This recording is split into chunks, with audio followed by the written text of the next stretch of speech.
অনেক এরকম মিথ্যাবাদী দাজ্জালের আবির্ভাব হবে। মিথ্যাবাদী দাজ্জালের আবির্ভাব হবে যারা রাসূলের উপরে, রাসূলের ধর্মের, দ্বীনের উপরে, শরীয়তের উপরে মিথ্যা আরোপ করবে। বনি ইসরায়েলের একটা খারাপ স্বভাব ছিল।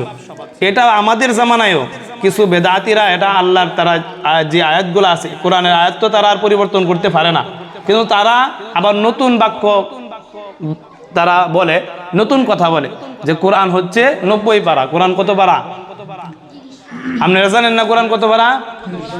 30 পারা কোরআন। তারা বলে কোরআন হলো 90 পারা, এর মধ্যে জহের হলো 30 পারা আর বাতিনি রয়েছে হলো আরো 60 পারা। এই কথাটা কিন্তু কোনো হাসির কথা না, কথাটা খুবই মারাত্মক। কথাটা সরাসরি রাসূলের উপর মিথ্যা তহমত দেওয়া হয়। রাসূলের উপর কেউ যদি মিথ্যা আরোপ করে যে রাসূলে 30 পারা প্রকাশ করে গেছে আর 60 পারা আলীকে গোপনে বলে গেছে, হ্যাঁ, এইগুলা আলীর মাধ্যমে পরবর্তী ইমামরার মাধ্যমে আয়সা হ্যাঁ আমাদের পর্যন্ত আয়া পৌঁছছে, আর বাকি অধিকাংশ মানুষ বা সবাই এটার থেকে মাহরুম। এরকম যদি কেউ তহমত দেয় রাসূলে এলেম গোপন করছে, এলেম গোপন করার শাস্তি রাসূলে নিজে হাদিসে বলে গেছেন।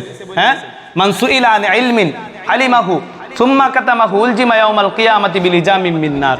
কিয়ামতের দিন তার জিহ্বাটা আগুনের ছুরি দিয়ে কাটে দেওয়া হবে কেউ যদি এলেম গোপন করে। আর রাসূলে এই হাদিস বইলে রাসূলে এলেম গোপন করছেন, তাও আবার যতটুকু বলছেন তার থেকে ডাবল গোপন করছেন। এই কথাটা রাসূলের উপর মিথ্যা তহমত হইল না? কারো উপর মিথ্যা তহমত দেওয়া, কারো উপর কারো গীবত করা, এটাই তার মায়ের সাথে জিনা করার মতো।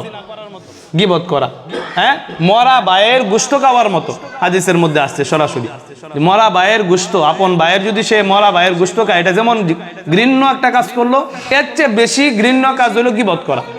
আর গীবতের চেয়ে আরো ভয়াবহ হচ্ছে মানুষের নামে তহমত দেওয়া, মিথ্যা অপবাদ দেওয়া।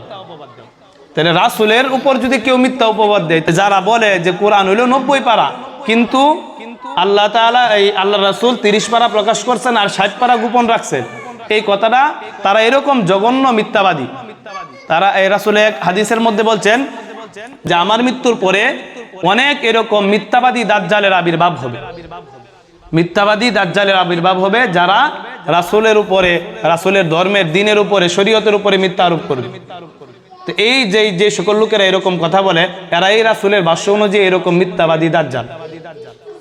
কথাটা বুঝছেন? আল কাজ্জাবুন আদ দাজ্জালুন, এরকম শব্দ আইছে হাদিসের মধ্যে। আচ্ছা, যে এরকম যে যারা বেদাত কাজ করে, তারা নিজেদের মন গড়া অনুযায়ী তারা দলিল বানায় নিছে, দলিল রেডি করে নিছে আর কি।